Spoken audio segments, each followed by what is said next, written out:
What's up, New York? Thanks for coming out today. Who's got the first question? I'd like to start with John Jones.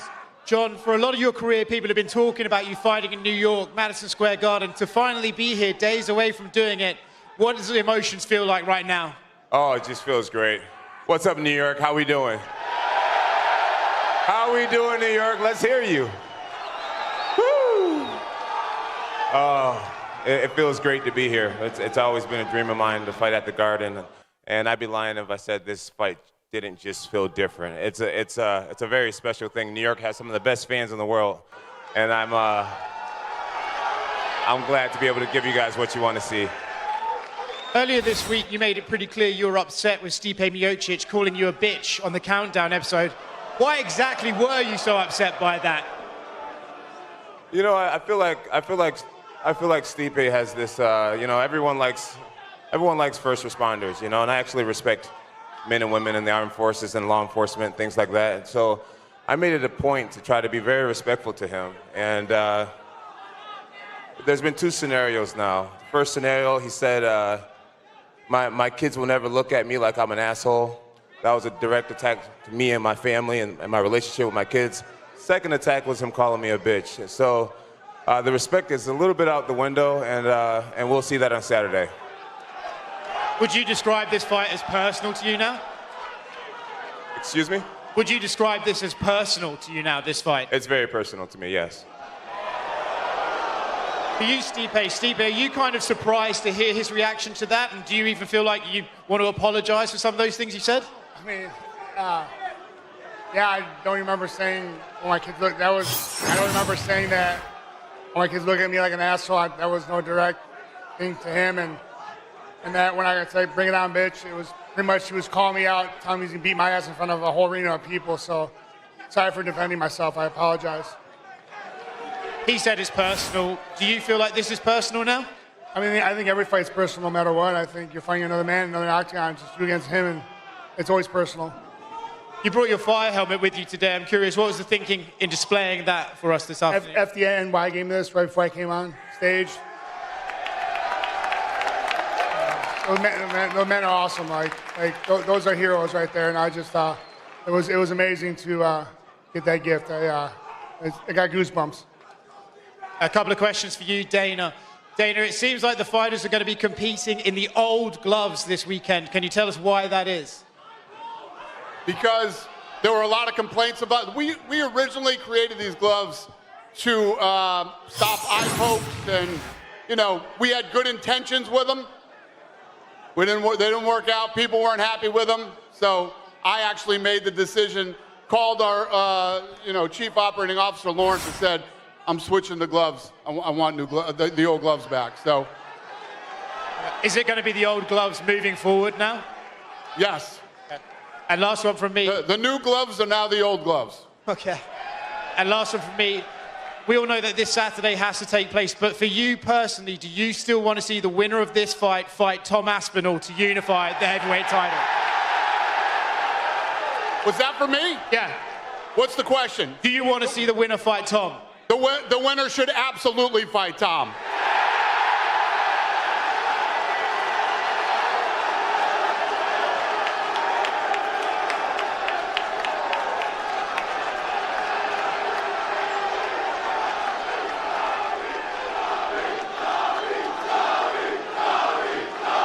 Who's got the next question?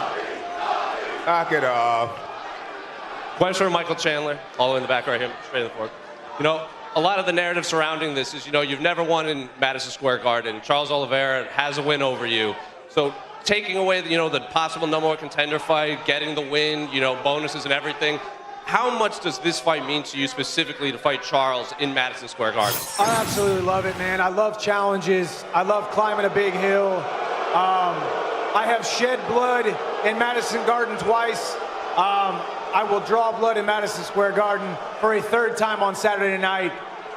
Big title implications against a guy who's already beat me, shattered my dreams of becoming lightweight champion. And on Saturday night, I cement myself as the #1 contender, and my next fight will be for the belt. Are you surprised at the reaction here, or do you think it's just because they're such fans of Charles? Yeah, I mean, Charles is beloved. Hey, listen, if you don't love Charles Oliveira, you're not a mixed martial arts fan. So give it to him. Hey, so I fully expect it. I just saw Charles in the back. It's all respect. If you don't love Charles Oliveira, you can kick rocks. We're showing up on Saturday night. We're going to blow off the freaking roof off of Madison Square Garden, and you guys are going to love it. And one last one for you, Mike. You know, you said in the countdown you were a fraction of a second away from getting that UFC title. So I'm curious, do you even approach this fight differently knowing just how close you were to raising that title? Almost does not count in this sport, and that's why we all absolutely love it. It doesn't matter how close you get unless you get the ref pulling you off inside the octagon. The fight is not over. Charles came back.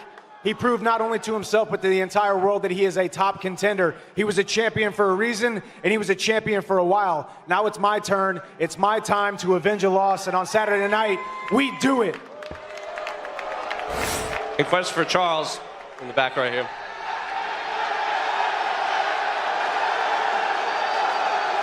Obviously a massive support here in New York, so I'll just, give you the floor. Is there anything you want to say to the fans here in New York? Charles, aquele apoio massivo aqui em Nova York, então fala pra galera, só dá um oi pra galera. Boa noite, boa noite. Eu tava esperando tudo isso aqui. Eu amo vocês. Guys, good evening. Listen, I was waiting for all this. I love you guys. Isso aqui é um sonho que eu tô vivendo. Eu sonhei em ser conhecido, eu sonhei em ser respeitado. E hoje eu tô vivendo um sonho. Eu sou muito grato por tudo isso que vem acontecendo na minha vida. Vocês são foda. This is a dream come true. This is what I wanted. I wanted to be respected. I wanted to be known. Listen, you guys are the shit. And for Charles, obviously Michael said, he plans to shed blood in there and he wants to get one step closer to the lightweight title. So I'm curious, what are you expecting from Mike and how do you see the fight actually playing out? Cara, como o Mike acabou de falar, ele falou que vai tirar sangue no sábado. E ele vai lutar pela eliminatória para tentar ser campeão. E o que você acha que vai acontecer? Como é que você acha que vai ser a luta? O que o Mike vai fazer contra você? Olha, de verdade, eu respeito demais esse cara. Ele é um cara gigante, um cara família. Vai ser uma grande luta, vai ser uma guerra. Mas eu tô pronto para isso. Eu não ligo tirar sangue. Vocês sabem a minha escola, chutebox, sangue a gente tira todos os dias. Eu tô pronto para guerra. Listen, all the respect in the world to this guy. Enormous name, great family guy. Love the guy here, but you come for the blood, man. You know my school. I'm chutebox, Diego Lima. You know what I do. Question for Bo Nickel, all in the back right here. At Media Day, Paul said he would advise you to, hold on for dear life and, not give him space down there. So I'm curious, what are you expecting from Paul when you step in there? He's definitely the one that's going to be holding on to dear life for me because I think that I'm better in every position, and really his only chance is to grab me, try to hold on to me, and throw up one of his submissions, and that's really the only way the fight goes well for him. There's 100 different ways that I can win this fight, and I'm excited to showcase my skills and all the hard work I've been putting in. Well, speaking of that, you said you have 100 different ways to win. Well, Paul and his accolades in jiu-jitsu and this wrestling versus jiu-jitsu rivalry, is there a world that you purposely try to take this to the canvas and submit the guy with the black belt?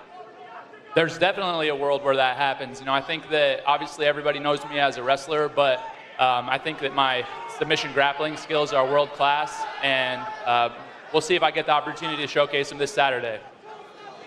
And question for Paul. Obviously, you heard what he said. He thinks he can submit you down there, so I'm curious, what do you have to say to Bo? He says he's got 100 ways to win. I only need one way to win, and it's going to be a triangle.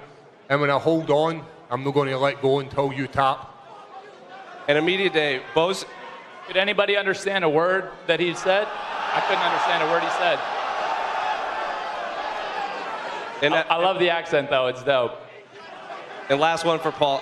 At Media Day, Bo said he's the one that approached the UFC for this specific fight. He wanted to fight you. So do you take that personally, or do you think he's just trying to use your name to propel himself into the rankings? It makes sense for him to use my name to propel himself. He hasn't fought the level of fighter that I have, and he's certainly not being in an octagon with somebody as dangerous as me. And Saturday night, we will see who will be understanding who. The tap in any language is the same. It doesn't matter if it's Scottish, it doesn't matter if it's American. When you tap, you tap. John Jones right here. what is your reaction to Dana saying the winner of this fight has to fight Tom, that you won't be fighting Alex if you win? I have no reaction. Right now I'm focused on Saturday. Saturday is just a few days away, and that's the biggest thing for me right now. So absolutely no thoughts on Alex next or anything, just fully focused on Stipe? I did a really long press conference yesterday, and I feel like I really broke it down for everybody, exactly how I felt. So tonight, it's all about Stipe. Thank you. And Bo, one for you. The rumor is Donald Trump's coming to town. Have you any update on this and any extra nerves with the president watching you fight?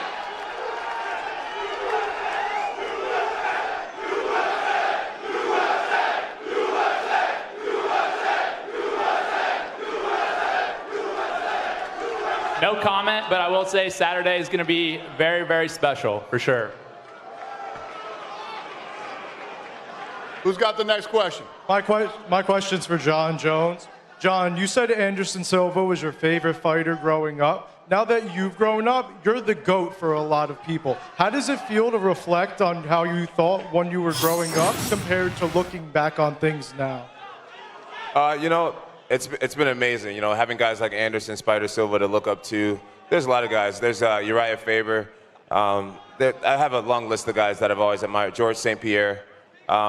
These guys were great examples to me in many different ways. You know, some for their fighting skills, some for the way they transcended the sport. And I'm grateful to be in this position now. I'm very aware that I've impacted many people's lives around the world. And it's just, it's a huge honor, and it's a true pleasure to be in this position. Truly blessed. And my next one's for Dana. Dana, the UFC announced its return to London on March 22nd. Can you give us any fights in the works or any fighters in the works for that card? No. All right. For Michael, I know the notion that Charles Oliveira is a quitter has been dispelled in a lot of people's minds, but you brought it up in a lot of interviews this week. Why do you think that is still in there, and how do you feel you're going to bring that out of it? No, I did not bring it up this week at all. It was asked to me about our previous bout, in which case I do believe he had not proven that he was not. Since then, I have completely recounted that. Charles is a champion for a reason. He's come back in a lot of fights. Also, I did say every single person on the planet has a little bit of quitter in them. We've all got a little bit of quitter in us. It's just got to take the right time, the right amount of pressure. So hopefully we'll see it. And for Stipe Miocic, Stipe, I know you feel definitively you're going to win this fight. If that's what happens, do you feel an immediate rematch with John Jones is what would happen because he has never been beaten? I mean, yeah, but right now I'm worried about Saturday. So yeah, once I get it done, yeah, we'll talk. And just one for you, Dana. I know a lot of focus on this pay-per-view, but UFC 310, after Bilal Muhammad pulled out, people are wondering about the main event, if Shavkat will fight someone else. Is that still a plan, or is Pantoja versus Kai Asakura going to be the main event? We'll announce tomorrow. It's going to be good. Okay, thank you. Charles Oliveira, vamos lá. Você constantemente fala sobre legado e cinturão.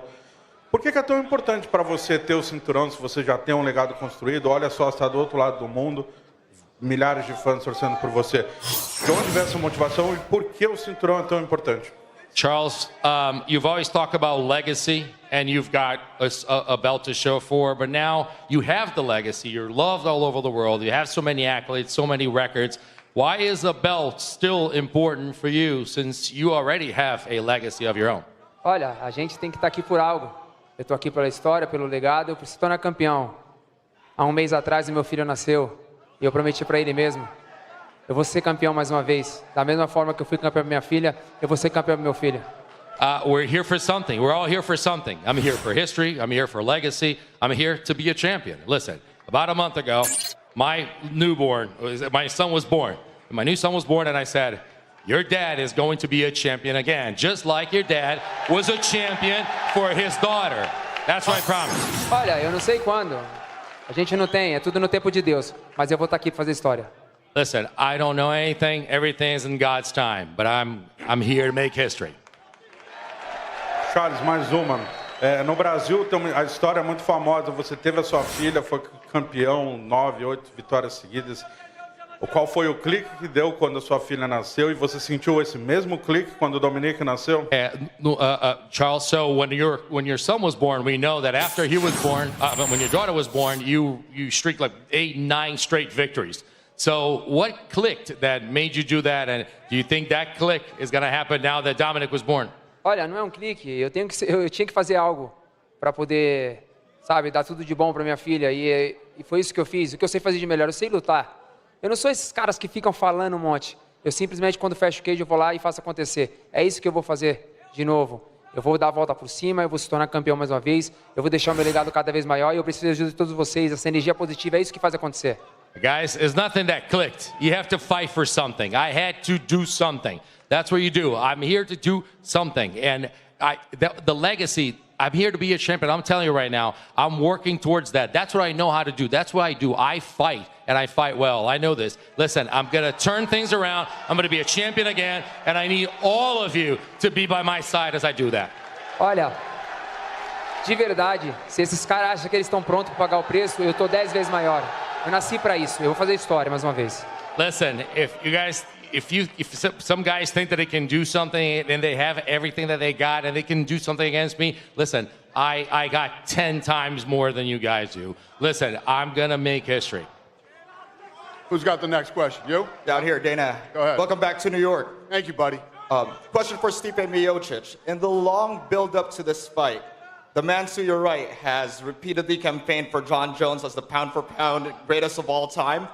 Has that affected your mindset during the build-up, and what are your honest thoughts on Dana singing your opponent's praises?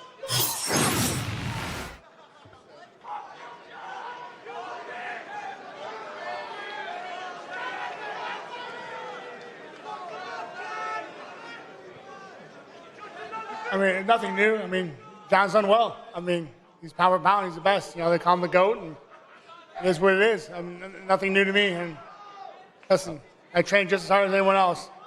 John, do you have any reactions to the praises that Dana's been saying for you back and forth during the build-up?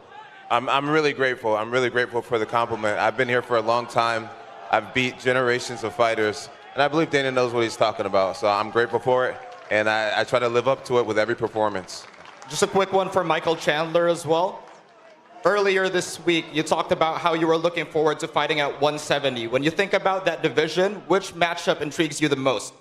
I'm not really thinking about 170 right now. Unfortunately, I'm under 170 as we speak. So Saturday night, we fight at 155. We cement ourselves as the #1 contender, and I win that belt in 2025. There's a lot of fun matchups up there. I'm a big lightweight. I enjoyed the camp for 170, but right now we're focused on 155 and that 155 lightweight title. Thank you. You next, sir? Go ahead. Absolutely, thank you. Question for Jon Jones. Jon, you've just heard the reaction from the crowd and Dana's reaction of what they expect next in the heavyweight division. I know that you've given answers this week that don't align, obviously, and hopefully at one point we might get aligned. If we don't get aligned, Saturday night, realistically, could be the last dance. So with that in question, and it is the last time that we see you inside the UFC octagon, how do you want these good people to remember your time in the UFC? That's a great question. Thanks for asking it. I want to be remembered as a guy who came, saw, and conquered. Simple as that. Thank you. Go ahead. A question for Michael Chandler. Michael, Conor McGregor will most likely be watching on Saturday. Do you want to use this performance to send a message to Conor? I've got absolutely no message for Conor McGregor. I'm 100% focused on Charles Oliveira. Conor McGregor can't get his house in order long enough to figure out how to string together a training camp to show up to the UFC octagon and do what guys like I and Charles Oliveira do multiple times a year. So he can enjoy it from wherever he's enjoying it from. We'll keep the octagon warm while he's out. Another one for Jon Jones. John, DC recently came out and said you and him will most likely never be on good terms. Since he may be calling your last fight, do you ever want to bury the hatchet with DC? Yeah, I love to bury the hatchet with DC. You know, literally every time I see him, I try to give him a smile, I try to give him a handshake, and I don't think I just recently found out he doesn't like that very much. So I think I'll just give him a little friendly wave from a distance from now on. That's all over for me a long time ago. I'm sure there's a lot of guys, a lot of former opponents that really don't like me, and that's a part of doing what I do. And last one for Dana, just to clarify your opinion on this for the fans at Madison Square Garden. Who is the pound-for-pound #1 in the UFC, and who is the greatest of all time?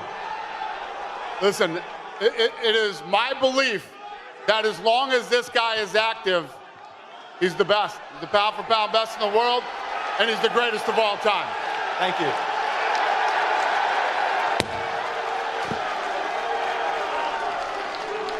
Go ahead, sir. Right on Saturday, too. Appreciate it, Dana. Questions for Stipe. Stipe, you've been an underdog betting-wise against Fabricio Verdum, Junior Dos Santos, Francis DC, but you're coming in as the longest odds of your entire career right now. Why do you think the public has overlooked your ability to step back in the ring and get it done? I don't care. I've never cared about the odds. Vegas hates me, and I'm gonna keep it that way. Go ahead. Hi, Dana. Not long time ago, there was changes in the rules. 12-6 elbows now allowed. Did that mean that you will try to remove one loss from the Jones record? And Jones, how is it important to remove this loss from your record? For a long time, the Nevada State Athletic Commission is looked at as the gold standard, and it always has been. Everybody looks to Nevada. At that point in time, when that happened, we had the weakest commission ever in Nevada, and literally the worst referee of all time.